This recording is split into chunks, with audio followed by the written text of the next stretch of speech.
I was there on January 6th. I was locked in my office. In Ashli Babbitt's case, she was warned not to go through that window. His duty was to defend the congressmen and women that were there, but she just proceeded to go through that window anyway. The Capitol policeman here did what he felt like he had to do to defend, the members of Congress that were behind him.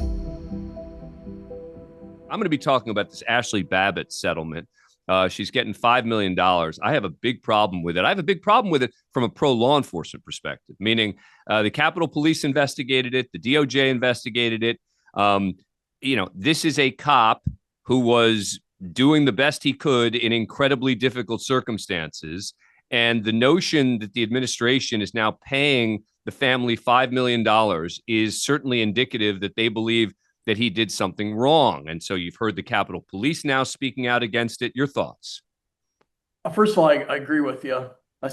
We have more and more into this conspiracy stuff, and so we have to be 100 over here or a 0 over here, and people fail to see some of the ambiguity of various situations. It's like you talked about, the integrity of the election 2020. I think the election was pretty clear. But if you say that, all of a sudden you're ostracized by portions of the Republican Party. In this case, I was there on January 6th. I was locked in my office. We had 140 cops that were injured. I'm a pro-cop guy. They were trying their best to defend the Capitol. I think they had bad leadership. There was no coordination at the top. So that, yes, there were some doors that were left open, and some people went through them. There were other doors that were being defended, and cops were being beat up. They were being sprayed, hit with objects. Like I say, 140 cops are injured.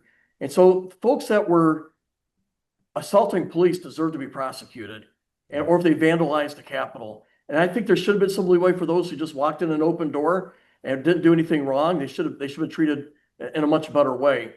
In Ashli Babbitt's case, she was warned not to go through that window.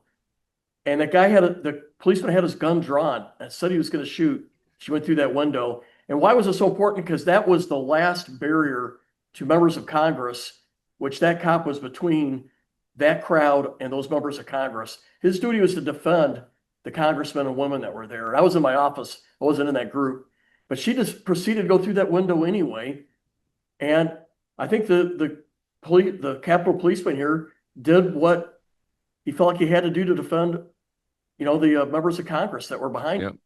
And I don't know that he had much other choice. It would have been different if there was nobody behind him and there was maybe multiple other barriers. But that was the last line of defense for some members of Congress. And that policeman they actually thought was necessary to protect them. And I served 30 years in the Air Force. I had one of our policemen at Offutt took lethal action against someone that was ramming police cars with people in them. And you back that person up. He made the best choice or decision that he thought at the time that was safe, that was protecting other people. And I think in this case, this Capitol policeman did the same thing. And so I agree with you. We should stand by the cop. And it's amazing the hypocrisy we see on both sides of this, right? Suddenly the left loves the Capitol Police, but just the Capitol Police, right? When it comes to like local sheriffs and local police, oh, no. But suddenly they love the Capitol Police. And just the opposite for the conservatives who typically are pro-police. Oh, yeah, I love local. No, these Capitol Police. I mean, it's crazy.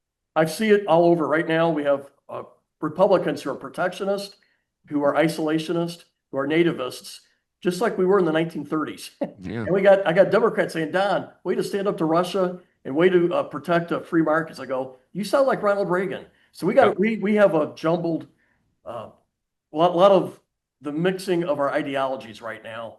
And but to your earlier point, I think our job is not to be a skin or a shirt. I'm not a Republican first or a Democrat first. I'm an American first, and it's about doing what's right and doing what I think is morally right. Good people could disagree, but I would much rather try to just do the right thing than just follow the crowd of one party or the other party.